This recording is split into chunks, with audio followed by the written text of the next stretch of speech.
9/11. There's a bit of a stigma about questioning the events of 9/11. This arises from a rather loudmouth 9/11 kook movement, which ranges in its speculations from missiles on up to space aliens, which no one wants to be associated with. The other skepticism just comes from authoritarian types who either can't believe the U.S. would allow or involve itself in attacking its own people, or they can't believe that a covert operation is even possible. Which is more naive between those two positions, you can decide. And still, there is a smaller third minority who is open to listen to questions about 9/11, but has been so turned off by the kook movement that they no longer bother researching it on their own. It is not wacky or unpatriotic to question the events surrounding 9/11. Moreover, it is even more important to understand what the event of 9/11 led to: the ongoing bloody wars, erosion of civil liberties, and the growth of a massive security state, all of which have come with a heavy price tag, morally and financially, and have contributed to the U.S.'s massive debt and perhaps to the future collapse of the dollar itself. It's hard to know where to start on 9/11. There's so many things wrong with the "we got attacked out of the blue because they hate us for our freedoms" ignorance.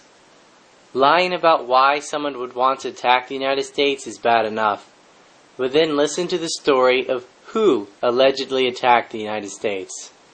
The media said it was done by 19 Muslim guys who conveniently left us a list with their names and plans on it on their final hour, at least in the final version of the events, as well as not one but two magical unburned passports, one discovered near Ground Zero by New York Police Chief Bernard Kerik, who is currently in jail for fraud, the other from Flight 93 of hijacker Zaid al-Jarrah, whose first cousin Ali al-Jarrah was later busted in Lebanon as a spy for Israel.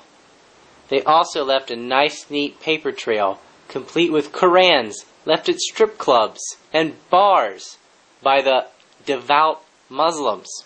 Some will say the list was left for their own fame, only that doesn't make sense because officially the list of names was in the luggage of Muhammad Atta, who was taking it on his final flight, and just by chance his bag happened to not get checked in on his connection flight. Best of all, their leader, Osama bin Laden, who the U.S. intelligence agencies went out of their way to botch chances at apprehending, was said to be hiding in Afghanistan, a target of the U.S. well before 9/11, over pipelines. In fact, the U.S. already had invasion drills set in place prior to 9/11. Osama, whose name quickly became Osama, maybe to remove the USA at the front of it, was said to be in a high-tech cave in Afghanistan, plotting the next moves of Al-Qaeda. The high-tech caves, which Secretary of Defense Donald Rumsfeld said there were many of, and the Pentagon drew up cartoons for, didn't actually exist. In 2011, Obama announced the U.S. had found and killed Osama bin Laden in Pakistan. No photos were released, and his body was dumped into the ocean. There was pre-written legislation ready to pass, and when it looked like it might not work, there was an anthrax attack to help push it along. This was initially blamed on Al-Qaeda, who oddly, even though they hate us for our freedoms, decided to rope Israel into the mix as well by declaring "Death to America, death to Israel." And just in case you forgot it was Muslims from 9/11, they also wrote "Allah is great" and 9/11 2001 as well. Which is funny because it would later be the Israeli security forces claiming to have witnessed a transfer of anthrax from Iraqis to Al-Qaeda at a meeting in Prague, which was impossible since neither Iraq nor Al-Qaeda had anthrax, and there wasn't even a meeting in Prague for them to meet in.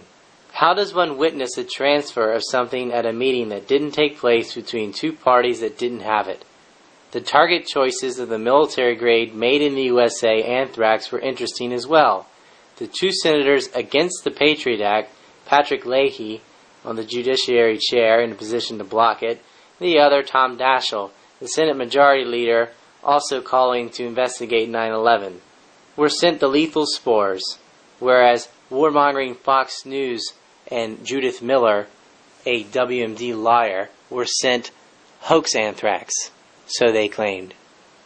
The locations of the sendings were also suspicious, as they mimicked Al-Qaeda's locations in Florida and New Jersey, before the reports of where they were public. Despite all these holes in the anthrax story, it gets far worse. A letter written to the Department of Justice jumped the gun trying to frame someone for the attacks. The problem being, it was mailed 2 days after the first anthrax had been sent, but long before any of the letters had been opened or reported on. Worst of all, even though by December of 2001, the FBI knew it was looking at domestic terrorism, the anthrax myth persisted about Iraq, and Colin Powell used this scare tactic in his speech to the UN as evidence of weapons of mass destruction in Iraq, saying they could produce anthrax and kill thousands. Speaking about mobile weapons labs, a lie echoed by the now convicted criminal Judith Miller, who spent 85 days in jail over the Plain Libby affair, Powell said to the UN while holding a mock vial of anthrax. We know that Iraq has at least 7 of these mobile biological agent factories. The truck-mounted ones have at least 2 or 3 trucks each. That means that the mobile production facilities are very few. Perhaps 18 trucks that we know of. There may be more, but perhaps 18 that we know of. Just imagine trying to find 18 trucks among the thousands and thousands of trucks that travel the roads of Iraq every single day. It took the inspectors 4 years to find out that Iraq was making biological agents.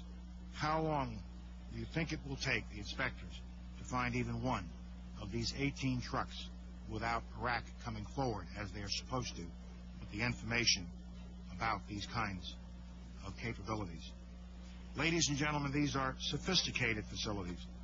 For example, they can produce anthrax and botulinum toxin.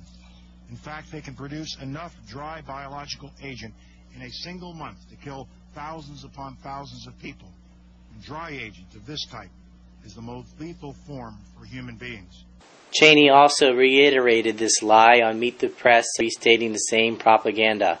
The FBI ordered the Ames strain destroyed, and then went on a wild goose chase through different suspects who had been pegged by the ADL, and ultimately landed on a guy, Bruce Ivins, who had an odd suicide, overdosing on Tylenol. Later evidence shows he could not have made the anthrax from his lab. Dr. Perry Mixell, also a prior suspect, also had a strange suicide. And you can see more about the anthrax case here, and also a timeline video here. William Safire, Judith Miller, Gary Schmidt, and Sky News had a variety of lies about chemical and biological and even nuclear weapons in Iraq. All baseless, but all getting mass media attention. Mobile labs, weapons under the palaces, Iraq able to hit the UK in 45 minutes with chemical weapons, etc. And these lies would be bolstered by Defense Department officials Richard Pearl, Douglas Feith, and Paul Wolfowitz, all 3 war profiteers, all 3 dual citizens with Israel. There was even a special office created in the Defense Department specifically with the task of generating a war with Iraq. The same office was busted spying for Israel. However, the trial dates for that were moved 9 times and eventually tossed out as the list of criminal accomplices grew so large it threatened too many government officials, the highest in the land. The narrative was set and the U.S. was one yellow cake away from another 9/11 fueled war. Of course, the Congress caved on the Patriot Act and both wars. A commission was finally set up to deal with investigating what happened on and prior to 9/11. This commission was a see-through joke, and the victims' families of 9/11 have never been satisfied with it. Most disturbingly was the commission's treatment of World Trade Center 7, which collapsed straight down, and in the same manner as the other trade towers, only had not been hit by a plane. The commission did not even bother to report on it at all. Someone at the Pentagon surely didn't mind, as it was missing trillions of dollars, and the Security and Exchange Commissions in World Trade Center 7 was physically destroyed, simultaneously with the financial wing of the Pentagon, as the Office of Naval Intelligence investigators were also killed. 9/11 families were so distraught about the non-investigation they even raised their own money to create a television ad about it. but no answers have come.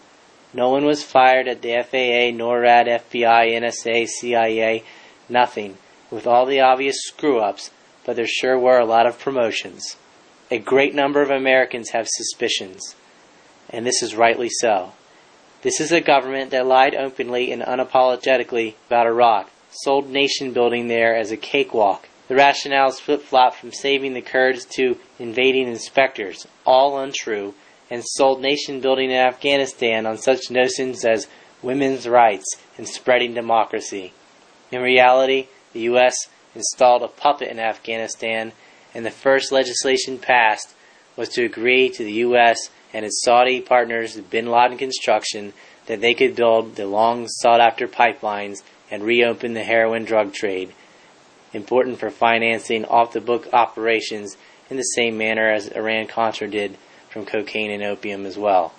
It's been nothing but lie upon lie upon lie from 9/11 to now, so why would anyone trust the mass media's government talking points on 9/11 after the obvious non-investigation and how perfectly it was used to strip civil liberties and increase government power and post-Cold War military-industrial complex spending?